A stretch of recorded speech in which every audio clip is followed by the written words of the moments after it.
রোমাঞ্চকর খেলা হচ্ছে পুরো kabaddi league season 12 points table আপনাদের কাছে তুলে ধরছি 26তম ম্যাচ শেষে। তার আগে ইন্ট্রোটা আপনারা এক নজরে দেখে নেবেন। বিভিন্ন ধরনের খেলাধুলোর সমস্যা এবং পয়েন্টস টেবিল আপডেট করে চ্যানেলের সাথে থেকে আপনাদের কাছে আবার একবার রিকোয়েস্ট করছি, ফেসবুক পেজ থেকে দেখলে ফেসবুক পেজটিকে ফলো করে রাখবেন, ইউটিউব থেকে দেখলে ইউটিউব চ্যানেলটিকে সাবস্ক্রাইব করে রাখবেন। যেখানে 10ই সেপ্টেম্বর দুটি ম্যাচ হয়েছিল। প্রথম ম্যাচটা হয়েছিল ইউ মুম্বাইয়ের সাথে তেলুগু টাইটান্সের মধ্যে এবং দ্বিতীয় ম্যাচটা হয়েছিল অর্থাৎ 26তম ম্যাচটা হয়েছিল ইউপি যোদ্ধার সঙ্গে পুনারি পাল্টানোর মধ্যে। এবং এই দুই ম্যাচের স্কোরবোর্ড এখন আপনাদের কাছে তুলে ধরছি। যেখানে প্রথম ম্যাচে ইউ মুম্বাই 37 পয়েন্ট করে এবং তেলুগু টাইটান্স 45 পয়েন্ট করে ম্যাচটি জয়লাভ করে, এবং দ্বিতীয় ম্যাচটি ইউপি যোদ্ধা 32 পয়েন্ট করে, অপরদিকে পুনারি পাল্টান 43 পয়েন্ট করে ম্যাচটি জয়লাভ করে। এবং এই দুই ম্যাচ শেষে আপনাদের কাছে এখন পয়েন্টস টেবিল তুলে ধরছি পুরো কবাডি লিগ সিজন 12 26তম ম্যাচ শেষে। যেখানে 10ই সেপ্টেম্বর এই দুই ম্যাচ শেষে এখন আপনাদের পয়েন্টস টেবিল অবস্থান। যেখানে পয়েন্টস টেবিলে 1 নম্বর অবস্থান করেছে পুনারি পাল্টান, 6 ম্যাচ খেলেছে, 4 ম্যাচ জিতে 2 ম্যাচ হেরে 8 পয়েন্ট পেয়েছে। পয়েন্টস টেবিলে 2 নম্বর অবস্থান করেছে দাবাং দিল্লি কেসি, 4 ম্যাচ খেলেছে, 4 ম্যাচ জিতে 8 পয়েন্ট পেয়েছে। পয়েন্টস টেবিলে 3 নম্বর অবস্থান করেছে তেলুগু টাইটান্স, 5 ম্যাচ খেলেছে, 3 ম্যাচ জিতে 2 ম্যাচ হেরে 6 পয়েন্ট পেয়েছে। পয়েন্টস টেবিলে 4 নম্বর অবস্থান করেছে ইউ মুম্বাই, 5 ম্যাচ খেলেছে, 3 ম্যাচ জিতে 2 ম্যাচ হেরে 6 পয়েন্ট পেয়েছে।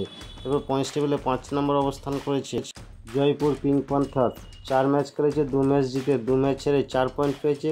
পয়েন্টস টেবিলে 6 নম্বর অবস্থান করেছে ইউপি যোদ্ধা, 4 ম্যাচ খেলেছে, 2 ম্যাচ জিতে 2 ম্যাচ হেরে 4 পয়েন্ট পেয়েছে। পয়েন্টস টেবিলে 7 নম্বর অবস্থান করেছে হরিয়ানা টেলার্স, 4 ম্যাচ খেলেছে, 2 ম্যাচ জিতে 2 ম্যাচ হেরে 4 পয়েন্ট পেয়েছে। পয়েন্টস টেবিলে 8 নম্বর অবস্থান করেছে ব্যাঙ্গালোর বুলস, 5 ম্যাচ খেলেছে, 2 ম্যাচ জিতে 3 ম্যাচ হেরে 4 পয়েন্ট পেয়েছে। পয়েন্টস টেবিলে 9 নম্বর অবস্থান করেছে পাটনা পাইরেটস, 4 ম্যাচ খেলেছে, 1 ম্যাচ জিতে 3 ম্যাচ হেরে 2 পয়েন্ট পেয়েছে। পয়েন্টস টেবিলে 10 নম্বর অবস্থান করেছে তামিল থাভিলস, 3 ম্যাচ খেলেছে, 1 ম্যাচ জিতে 2 ম্যাচ হেরে 2 পয়েন্ট পেয়েছে। পয়েন্টস টেবিলে 11 নম্বর অবস্থান করেছে গুজরাট জায়ান্টস, 4 ম্যাচ খেলেছে, 1 ম্যাচ জিতে 3 ম্যাচ হেরে 2 পয়েন্ট পেয়েছে। পয়েন্টস টেবিলের সর্বনিম্ন অর্থাৎ 52 নম্বর অবস্থান করেছে বেঙ্গল রাইস, 4 ম্যাচ খেলেছে, 1 ম্যাচ জিতে 3 ম্যাচ হেরে 2 পয়েন্ট পেয়েছে।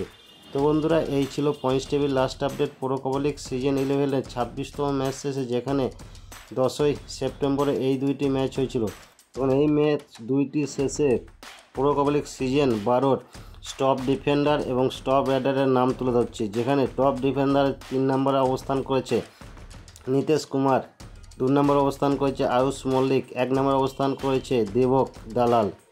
টপ 3 ডিফেন্সডার 1 নম্বর অবস্থান করেছে গৌরব, 2 নম্বর অবস্থান করেছে লোকেশ জয়রাম, 3 নম্বর অবস্থান করেছে গুরদীপ। তো বন্ধুরা, এরপর আমরা তুলে ধরছি পরবর্তী ম্যাচের সময়সূচি পুরো কবাডি লিগ সিজন 12 অর্থাৎ আজ 11ই সেপ্টেম্বরে যে দুটি ম্যাচ হবে। প্রথম ম্যাচটা হবে ইউ মুম্বাইয়ের সাথে পাটনা পাইরেটসের মধ্যে রাত্রি 8টার সময়। দ্বিতীয় ম্যাচটি হবে দাবাং দিল্লি কেসির সাথে গুজরাট জায়ান্টসের মধ্যে রাত্রি 9টার সময় 28তম ম্যাচটি। এবং এই দুই ম্যাচ শেষে আবার আপনাদের কাছে পয়েন্টস টেবিল আপডেট নিয়ে আসবো পরের দিন। তাই ভিডিওটা ভালো লাগলে অবশ্যই একটা লাইক শেয়ার সাবস্ক্রাইব করে পাশে থাকুন, দেখতে থাকুন পরবর্তী আপডেট। নমস্কার, আমি বিশ্বজিৎ। আপনি যে এতক্ষণ সময় ধরে ভিডিওটা দেখছেন তার মানে আমি বুঝতে পারছি আপনি খেলাধুলো ভালোবাসেন। তাই আপনাকে আমার তরফ থেকে অসংখ্য ধন্যবাদ। এই ভিডিওটা ভালো লাগলে অবশ্যই আপনি একটা লাইক করতে ভুলবেন না, এবং চ্যানেলে নতুন হয়ে থাকলে চ্যানেলটিকে সাবস্ক্রাইব করে দেবেন এবং পাশের বেল আইকনটা বাজিয়ে দেবেন যাতে পরবর্তী ভিডিও নোটিফিকেশন সবার আগে আপনার কাছে পৌঁছে যায়। আপনি ভালো থাকবেন, সুস্থ থাকবেন, দেখতে থাকুন পরবর্তী ভিডিও।